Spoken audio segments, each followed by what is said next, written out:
नमस्ते बच्चों, मैं मनीषा गोखले। मेरे YouTube चैनल आशीष हिंदी क्लासेस में आप सभी का स्वागत है। बच्चों, आज हम पढ़ने जा रहे हैं बड़े भाई साहब पाठ का तीसरा और अंतिम भाग। तो चलिए शुरू करते हैं। बड़े भाई साहब यह मुंशी प्रेमचंद के द्वारा लिखी गई कहानी है। भाग 3 शुरू करने से पहले एक बार भाग 2 का रिकेप लेते हैं। सालाना परीक्षा के परिणाम आए। बड़े भाई साहब फेल हो गए। छोटा भाई कक्षा में अव्वल आया, जिससे उसके मन में बहुत घमंड आ गया। अब वो आजादी से खेलने जाता था। बड़े भाई का डर उसके मन में नहीं रहा। एक दिन बड़े भाई साहब ने उसे समझाया कि वो बहुत घमंड कर रहा है। उन्होंने उसे रावण, शैतान और शाहिरुम के उदाहरण द्वारा समझाया कि घमंड का अंत हमेशा विनाश होता है। उसके बाद उन्होंने 9वीं कक्षा की जो पढ़ाई है वो कितनी कठिन है, उसमें क्या-क्या कठिनाइयाँ आती हैं, गणित में, इतिहास में या अंग्रेजी भाषा में कितने कठिन-कठिन विषय अध्यापक देते हैं, उसके बारे में जब अपने छोटे भाई को बताया। और अंत में उन्होंने यही कहा कि तुम इस तरह से खेलोगे तो तुम आगे सफल नहीं हो सकते हो और तुम्हें मेरी बात मानना चाहिए क्योंकि मैं तुमसे बड़ा हूँ, मुझे अधिक अनुभव है। बड़े भाई की बात सुनकर छोटे भाई का जो आत्मविश्वास था वो फिर से कम हो गया, लेकिन वो खेल के प्रति अपनी रुचि को कम नहीं कर पाया। अब वह फिर से छुप-छुप कर बड़े भाई को बिना बताए खेलने जाने लगा। वह पढ़ाई थोड़ी बहुत करता था और विद्यालय में जो काम दिया जाता था वो भी समय पर कर लेता था। तो चलिए अब पढ़ते हैं भाग 3।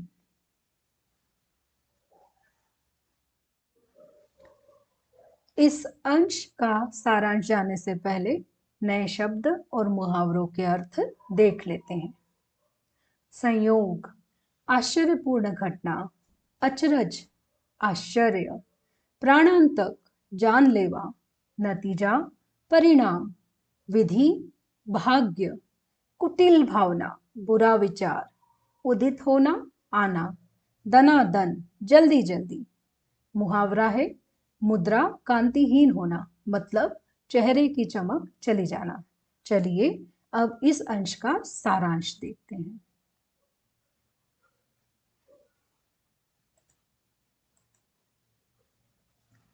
इस अंश में बताया गया है कि अगले साल फिर से जब सालाना परीक्षा का रिजल्ट आता है तो एक बार फिर से बड़े भाई साहब फेल हो जाते हैं और छोटा भाई कक्षा में फर्स्ट आता है या प्रथम आता है।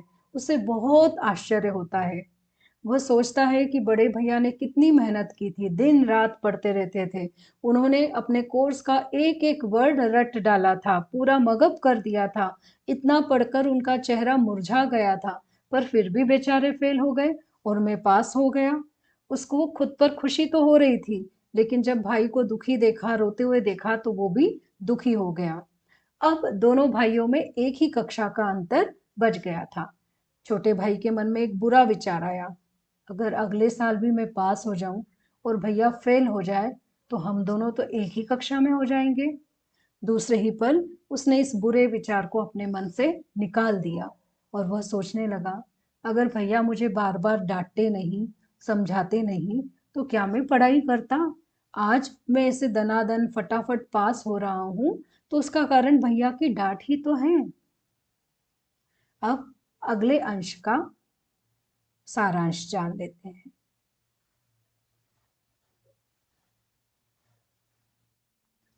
इस अंश का सारांश जानने से पहले इस अंश में आए नए शब्द और मुहावरों के अर्थ जान लेते हैं। अवसर, मौका, स्वच्छंदता, स्वतंत्रता, सहिष्णुता, सहनशीलता, अनुचित, गलत, धारणा, सोच, तकदीर, भाग्य, बलवान, ताकतवर, कनकौवे, पतंग, भेंट होना, अर्पित करना, अदब, आदर, कन्ने बांधना, पतंग को सही जगह डोरी बांधना, समस्याएं, परेशानियां, गुप्त रूप से, चुपचाप, लिहाज, आदर, संदेह, शंका, बेतहाशा, बिना सोचे समझे, पथिक, यात्री, आकाशगामी, आकाश में विचरण करने वाला, मंदगति, धीमी चाल, विरक्त, चाह न हो, लग्गे, लंबा बांस, मुठभेड़, टक्कर, उग्र भाव, क्रोधित मन, लोंडो, लड़कों, ढेले, बेकार, नायब तहसीलदार, मजिस्ट्रेट, संपादक, एडिटर, मातहती, नीचे काम करना। यहाँ पर आया हुआ एक मुहावरा है, नरम पड़ना, शांत हो जाना। आइए इस अंश का सारांश जान लेते हैं। तो इस प्रकार 2 बार फेल होने के बाद बड़े भाई साहब शांत हो जाते हैं। छोटा भाई और अधिक स्वतंत्र हो जाता है, दिन भर खेलता रहता है, बिल्कुल पढ़ाई नहीं करता है। फिर भी कई मौके आने पर भाई साहब उसे डांटते नहीं हैं। अब छोटे भाई को यह लगता है कि उसका लक बहुत स्ट्रांग है, उसका लक बहुत अच्छा है, वो नहीं पढ़ेगा तो भी अगले साल परीक्षा में पास हो जाएगा। छोटे भाई को एक नया शौक लगता है, पतंग उड़ाने का शौक। अब वो अपना सारा समय पतंगबाजी में देने लगता है। बड़े भाई का वो आदर करता है, इसलिए पतंगबाजी से रिलेटेड जितने भी काम हैं, जैसे मांझा तैयार करना, पतंग को कन्ने बांधना, पतंग टूर्नामेंट की तैयारी करना, ये सारे काम वो चुपचाप करता है। एक दिन शाम का समय था। छोटा भाई पतंग लूटने की कोशिश कर रहा था। वह बेतहाशा दौड़ रहा था। उसका ध्यान आसमान की तरफ था। आसमान में एक पतंग धीरे धीरे नीचे की तरफ आ रही थी। यहाँ पर लेखक ने उसे बहुत अच्छी उपमा दी है। वो कहते हैं जैसे कोई आत्मा स्वर्ग से बिना किसी चाह के धरती पर एक नया जीवन लेने आ रही हो। ढेर सारे बच्चों की भीड़ उस पतंग को पकड़ने के लिए दौड़ रही थी। तभी छोटा भाई बड़े भाई से टकरा गया। भैया ने जब उसे पतंग उड़ाते हुए देखा तो भैया बहुत गुस्से में बोले, इन बाजारी बच्चों के साथ तुम पतंग उड़ा रहे हो? तुम्हें शर्म नहीं आती? 8वीं पास कर चुके हो, लेकिन फिर भी समझदारी नाम भर भी नहीं है। वो उसे बताते हैं कि 8वीं पास कितने ही लोग हैं जो बड़े बड़े अधिकारी हैं, समाचार पत्रों के संपादक हैं, डिप्टी मजिस्ट्रेट, सुप्रिटेंडेंट हैं, लीडर्स हैं, और तुम हो कि ऐसा बेकार का काम कर रहे हो, बाजारी बच्चों के साथ खेल रहे हो। तुम्हें कम से कम अपने आत्मसम्मान का तो ध्यान रखना चाहिए। तो इस तरह से भाई साहब उसे डांटते हैं कि इतनी बड़ी कक्षा में होने के बाद भी वह छोटे बच्चों के साथ क्या पतंग उड़ाने का खेल खेल रहा है। चलिए अब आगे का अंश पढ़ते हैं। इस अंश का सारांश जानने से पहले इस अंश में आए नए शब्दों के अर्थ जान लेते हैं। कम अक्ली, मूर्खता से भरा काम, ज़हीन, बुद्धिमान, ज़ेहन, दिमाग, आत्मगौरव, खुद का सम्मान, महज, केवल, परीक्षक, जांचने वाले, निसंदेह, बिना शंका, समकक्ष, एक ही कक्षा, तजुर्बा, अनुभव, जन्मदाता, जन्म देने वाले, राजव्यवस्था, शासन, कानून, नक्षत्र, तारा समूह। अब इस अंश का सारांश जान लेते हैं।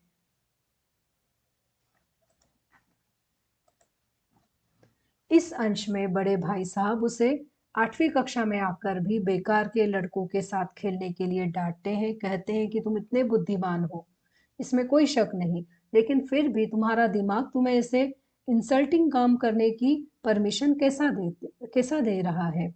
और वो यह भी कहते हैं कि भले ही अब तुम मुझसे केवल एक कक्षा पीछे हो, और हो सकता है कि जो परीक्षक है, जो एग्जामिनर्स हैं, अगर वो इसी तरह से हमारी आंसर शीट चेक करते रहे तो हो सकता है कि अगले साल तुम मेरे बराबर भी आ जाओ, लेकिन फिर भी मैं तुम्हारा बड़ा भाई हूँ और हमेशा तुमसे बड़ा रहूंगा। भले ही तुम आगे कितनी ही पढ़ाई कर लो, एमए हो जाओ, डीफिल हो जाओ, डीलिट हो जाओ, लेकिन फिर भी मैं तुमसे हमेशा 5 वर्ष बड़ा ही रहूंगा, क्योंकि मुझे तुमसे 5 वर्ष का अधिक अनुभव है। तुम कभी भी मेरी बराबरी नहीं कर सकते हो। फिर वो अपने माता पिता का उदाहरण देकर उसे समझाते हैं कि हमें हमारे माता पिता की बात मानना चाहिए, इसलिए नहीं कि उन्होंने हमें जन्म दिया है, बल्कि इसलिए कि उन्होंने हमसे ज़्यादा दुनिया देखी है, उन्हें दुनिया की, संसार की ज़्यादा समझ है। वो बताते हैं कि भले ही उनको किताबों का ज्ञान नहीं है, उन्हें ये नहीं पता कि किस देश में कैसा शासन है, किस राजा की कितनी शादियां हुई थी, या आसमान में कितने तारा समूह हैं, लेकिन उन्हें इस दुनिया की, इस जिंदगी की इतनी सारी बातें मालूम है जो मुझे और तुम्हें बिल्कुल नहीं मालूम है। तो इस प्रकार इस अंश में बड़े भाई साहब छोटे भाई को अनुभव और व्यवहारिक ज्ञान का महत्व बताते हैं। चलिए अब अगले अंश का सारांश जान लेते हैं। इस अंश का सारांश जानने से पहले नए शब्द और मुहावरों के अर्थ जान लेते हैं। सूझना, ध्यान में आना, बदहवास होना, परेशान हो जाना, मरज, बीमारी, नेकनामी, अच्छा काम, अच्छा नाम, सम्मान, कुटुंब का पालन, परिवार की देखभाल, इंतजाम, व्यवस्था, कर्जदार, ऋणी, प्रबंध, व्यवस्था, गरूर, घमंड, बेराह, गलत रास्ता। इस अंश में आए कुछ मुहावरे हैं। हाथ पांव फूल जाना, घबरा जाना, पैसे पैसे को मोहताज हो जाना, रुपयों की कमी होना, मुंह चुराना, सामने ना आना। चलिए अब इस अंश का सारांश जान लेते हैं।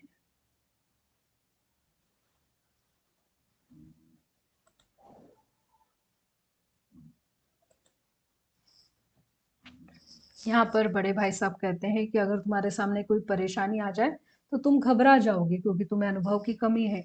अगर मैं बीमार पड़ जाऊं तो तुम्हें समझ में नहीं आएगा कि क्या किया जाए और तुम तुरंत पिताजी को टेलीग्राम कर दोगे। वहीं अगर पिताजी तुम्हारी जगह होते तो ना तो वो घबराते, ना परेशान होते, ना ही किसी को टेलीग्राम करते, बल्कि वो बीमारी को समझते, उसको पहचान कर उसका घरेलू इलाज करते। अगर फिर भी ठीक नहीं होती तो डॉक्टर को बुलाते। इस प्रकार वो बताते हैं कि पिताजी भले ही पढ़े लिखे नहीं हैं, पर उन्हें अनुभव बहुत अधिक है। वो कहते हैं कि हम दोनों को जितना महीने के खर्च के लिए पैसे मिलते हैं, वो तो 20-22 मतलब 28 या 22 तक ही, मंथ के 22 तक ही खत्म हो जाता है। उसके बाद में हम धोबी से, नाई से छुपते रहते हैं क्योंकि हमें उनके पेमेंट करने के लिए पैसे हमारे पास नहीं रहते हैं। वहीं वो बताते हैं कि हमारे पिताजी इससे कम आय में, इससे कम सैलरी में पूरे 9 लोगों का परिवार की देखभाल करते थे और साथ ही उन्होंने कोई भी ऐसा गलत काम नहीं किया जिससे समाज में उनकी बेइज्जती हो। समाज में सब लोग उन्हें सम्मान से देखते हैं। फिर वो एग्जाम्पल देते हैं हेडमास्टर साहब का, जो कि ऑक्सफोर्ड यूनिवर्सिटी से एमए करके आए हैं। उन्हें 1000 रुपए महीने की सैलरी भी है, लेकिन फिर भी उनमें जिंदगी की समझ कम है। इसीलिए हर महीने उनके रुपए खर्च हो जाते थे और उन्हें कई बार उधार भी लेना पड़ता था। वहीं जब से उनकी माँ, जो कि पढ़ी लिखी नहीं है, उन्होंने घर की जिम्मेदारी संभाली है, तब से घर में पैसों की बचत होने लगी है। भाई साहब कहते हैं इसलिए ये घमंड अपने दिल से निकाल दो कि तुम बहुत ज्ञानी हो, बहुत समझदार हो।